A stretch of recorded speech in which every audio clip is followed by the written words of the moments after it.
Welcome to BeEnriched, a learn-at-home project produced by the Wellness Institute of Greater Buffalo in cooperation with the Buffalo Public Schools and hosted by Buffalo Public School teachers. Your host for today's virtual field trip is Michele Agosto, Director of Arts for the Buffalo School System. Now please join Michele as she travels to fun and educational destinations throughout Western New York.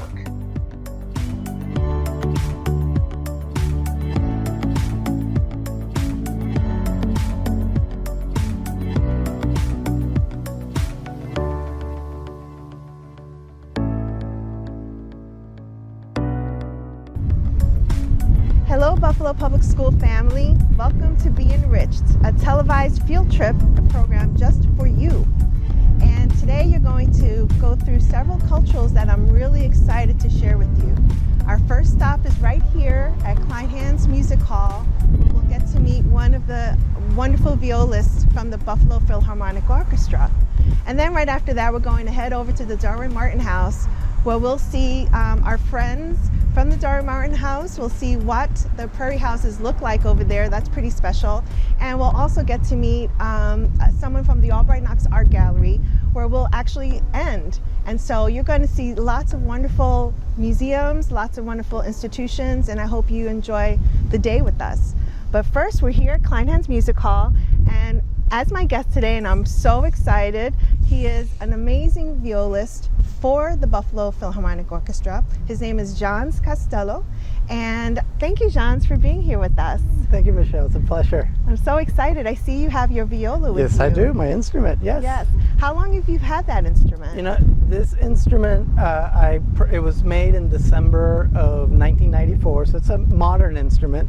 I bought it shortly after, a few months later, straight from the maker. She's a very good friend of mine, so it's kind of cool. Yeah, so that's quite a while that you've had that instrument. Definitely.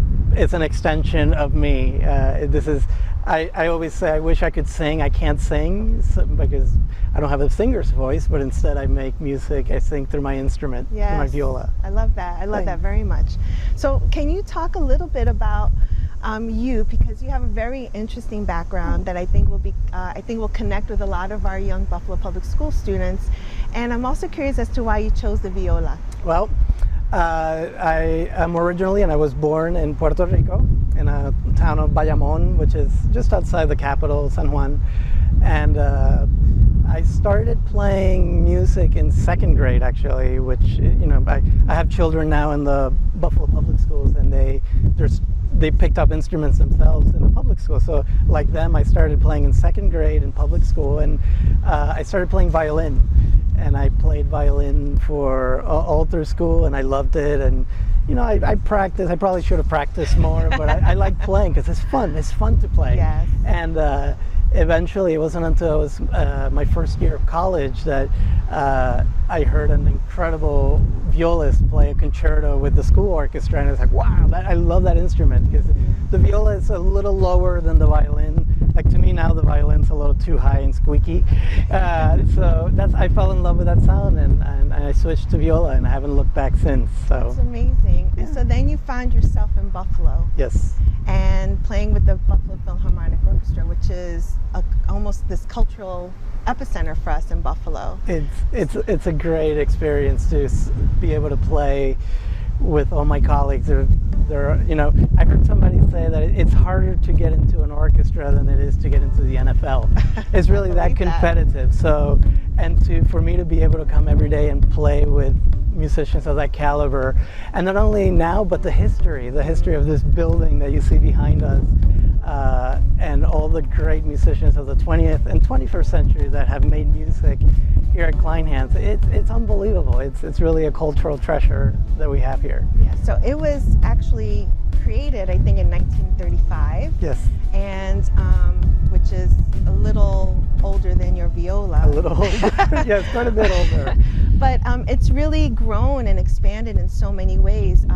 And I was hoping you can share a little bit about the programming, especially the programming that serves our students and young people. You know, we obviously have all sorts of series. We have our classics, we have our pops, we have rock shows, but a big part of what we do is our education concerts, which hopefully some of your viewers today have come in the past, where you come on a bus and see it. And the musicians, we love these concerts. And I think last year we had about 55,000 students come through Kleinhans and listen to our music. And I take that really seriously as a musician, because, well, yeah, I like playing for the older audience. I really, to me, what excites me is that every education concert, some of the students may be experiencing an orchestra for the first time. And I remember when I was that age that I heard an orchestra, and it just got me so excited. It's like, I want to do that too. And that's really, like I said earlier, I never liked practicing, but what made me practice is I wanted to be on stage like that with those other musicians. So yeah, it's awesome. I love what we do for the education programs. To me, because people always ask me, when did you decide to become a musician? And it's like, I don't really have that moment. It was like, I just loved it from the beginning. And one day it's like, well, I guess I have to go to college, and I guess I'll keep doing what I'm doing, which is music. Right. So it's, and what does it even mean to become a musician? It just means you play music. You can play it for fun. You can play it for your family, for yourself. You can do it professionally for a living. But or you can love listening to music on the radio. Being a musician means so many things, and it's just about finding what that means to you. But right. Music should be part of your life, Absolutely. I think. Yeah. So that leads me into the composer. You're going to do a piece for us. Yes. That's relatively new. Yes. And I'm really excited about it because it's non-traditional, and I love that. It's not just your classical piece. I was hoping you can tell us about the composer, tell us the name of the piece, and then we'll head in and listen to it. Excellent. Yes. The piece is by Caroline Maloney. She's a good friend of mine, and she lives here in Buffalo. And I really wanted to feature a local composer because, it's great to listen to Bach and Mozart, Beethoven, Brahms, all these composers that you read about in the history books. But you have to remember, all those history book composers were young once upon a time and were alive once upon a time. So I wanted to feature a local composer just to show the talent that we have here, not just at Kleinhans, but living here, composing music. Caroline Maloney, she's been living here for a couple decades now. And she and I were in Baltimore together when we were little, but we didn't know that. We walked by each other and didn't know it. But at any rate, the piece is called Dublin. And it refers to Dublin, New Hampshire, where she goes every summer for a music festival for young composers. And it's a fiddle-like tune that is just a roller coaster ride from beginning to end, and you will love it. So. Oh, I can't wait to hear it. I'm so excited. And right after this, we're going to see Jaman Dunn, who's the assistant conductor and community engagement coordinator, and he'll be waiting for us at Darwin Martin House. So thank you so much, John, for being with us today. Thank you.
Well, wasn't that amazing? Thank you, Jaman Dunn, for playing that wonderful piece on the piano that's located right here at the Darwin Martin House.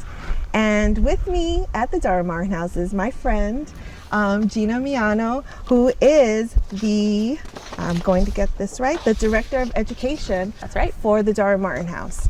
And so, Gina, thank you so much for taking time and spending some of these precious moments with us. Yeah. We really would like to have a conversation about the Darwin Martin House. It's this beautiful gem that some people don't know really kind of exists in Buffalo, especially our Buffalo Public Schools. So can you share a little bit about what makes Darwin Martin House so special? Yeah, so the Darwin Martin House was designed by a famous American architect, and his name was Frank Lloyd Wright. And Frank Lloyd Wright is considered to be kind of the prominent American architect during a time when many architects in the United States actually were trained in places like Europe, in England and in France. And Frank Lloyd Wright developed what he called American architecture.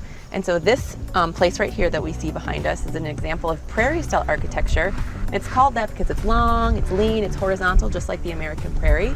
And it's one of his best examples in the country. And it's right here in Buffalo. And it's also really special because for many years, for 17 years, it was abandoned.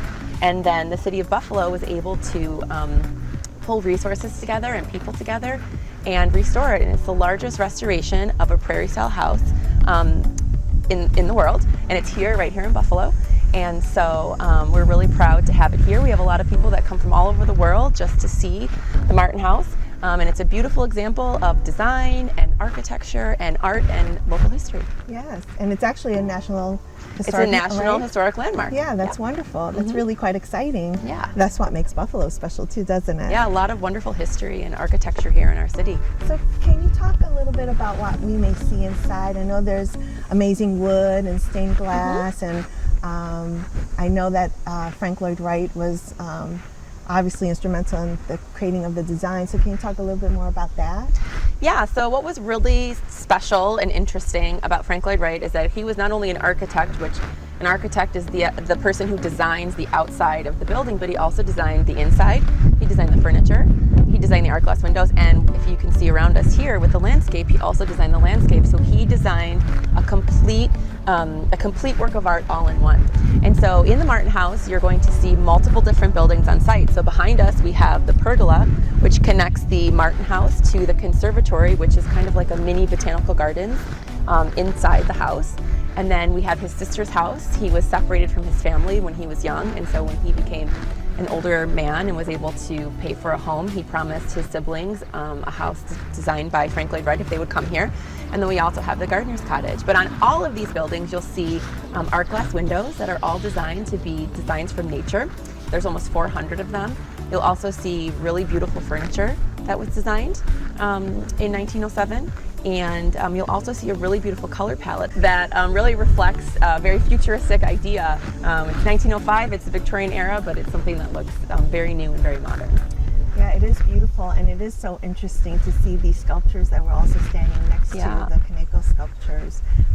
They kind of play this interesting, it's a very interesting dynamic between the house and the sculptures, but they work really well. So can you talk a little bit more about, I know you are in charge of all our young tours, young people tours, and this is for our Buffalo Public School students. So when you bring a student into the Darwin Martin House, what would they see? What would you want to do with them right away?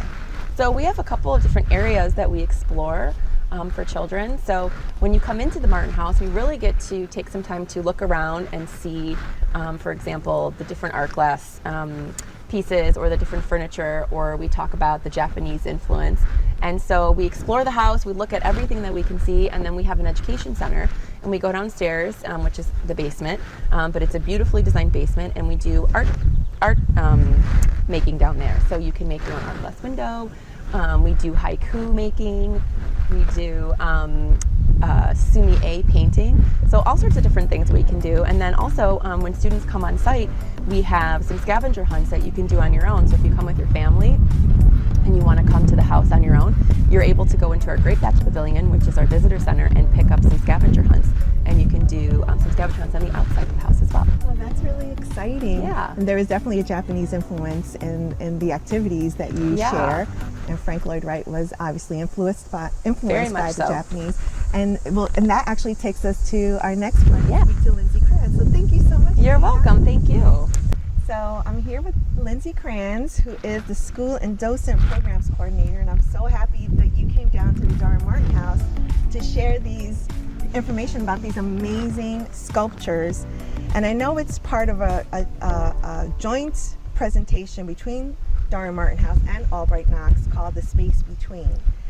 So the Frank Lloyd Wright, June Kaneko exhibit. So Lindsay, I just love these. These are amazing, and I want you to know I'm wearing earrings in the shape of many of these vessels. So can you talk a little bit about why these sculptures are here at the Darwin Martin House? Oh, for sure.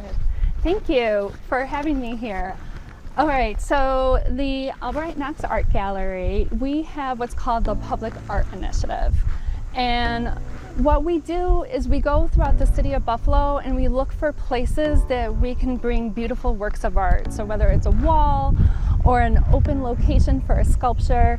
So when the Martin House did this beautiful renovation to their landscape, it just made sense to have us come in and bring sculptures into the space.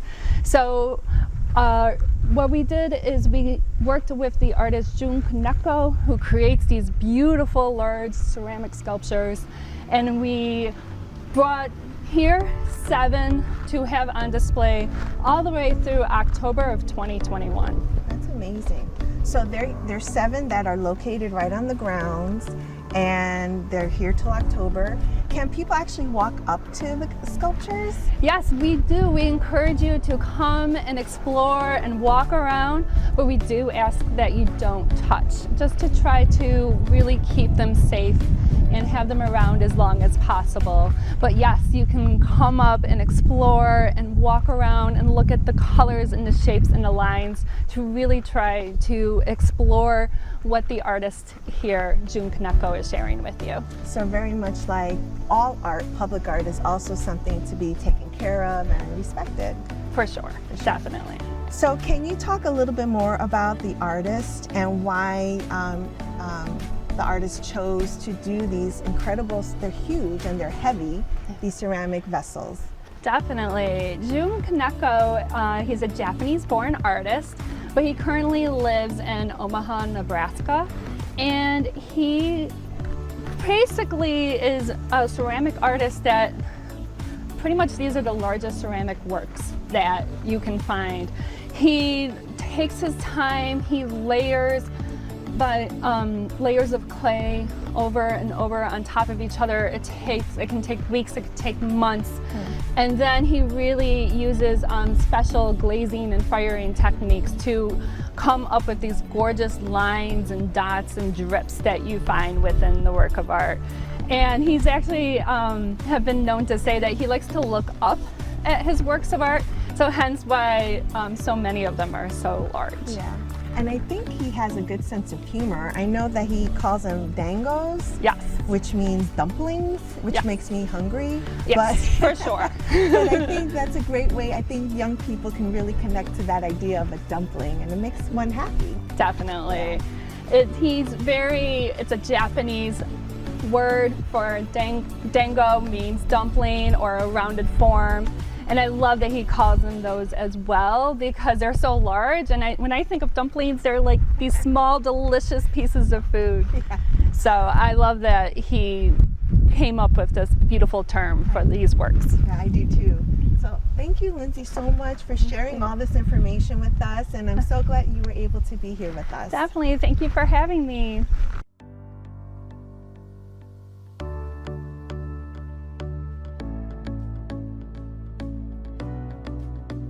I'm Michele Agosto, and I'm the Director of Arts for the Buffalo Public Schools, and I'm so excited to have you here with me visiting the Albright Knox Art Gallery at Northland. And right here by my side, 6 feet apart, is Jennifer Foley, and she's the Director of Education and Community Engagement. And I'm so glad you're here, Jennifer, to join me. Thank you. Well, thank you so much for having me. I'm so happy to be here and to be able to talk with everyone at BPS. Yes, and this wonderful backdrop too of your art truck. It's wonderful. Yes, we're very excited about the art truck. So before we get started about talking about the art truck, and I understand that there's a friend of ours, Vicente Rodon, who will talk a little bit more about the art truck. I wanted just to give our Buffalo students an idea of how long Albright Knox has been around. And from my research, it looks like the Albright Knox Art Gallery is one of the oldest museums dedicated to art, contemporary art of our time, and the 6th oldest public art institution in the United States. Is that still true? That is true, and it means that we have a very long history of being able to connect with art here in Buffalo and in Western New York. We've actually been around since 1862, so that is a very, very long time for us to be around. That's a very long time. It's a very long time. And you know, we've had a lot of things that have happened in the history of the museum, but one thing that has always been true about it is that we have really been focused on creativity and artistic expression and being able to represent those things and make them accessible to people in Buffalo and Western New York. So we have been collecting works of art since 1862. We've been having exhibitions. We have been having events and classes and all sorts of things that entire time. And each year we see tens of thousands of students, families, individuals, art lovers that all come and visit us. Right. And then this year, because we started a construction project, we're actually going to be growing and adding a new building. And during this time when we were going to be doing this, we didn't want to lose our connection with visitors who have so enjoyed coming and with new visitors who haven't even met us yet. And so we opened a new space right in the Northland corridor, right here at 612 Northland. So we're very, very excited about the AK Northland. Yes, I was just going to ask you about that, so thank you. And so talk about the move to Northland, what people can expect here, Sure. And when do we expect to have this amazing new facility called, is it going to still be called Albright Knox Art Gallery? So it is getting a new name. Oh, exciting. Okay. So if you don't mind answering that question. Yeah. So for Albright Knox Northland, it is a little bit different space from what we usually have in the museum.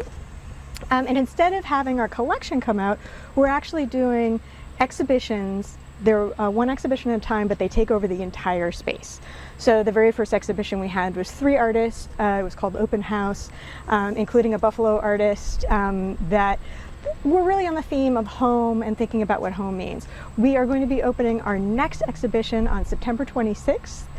We will be showing work by an artist who goes by the street name Swoon. She started out as a street artist and now has moved on to having things in museums.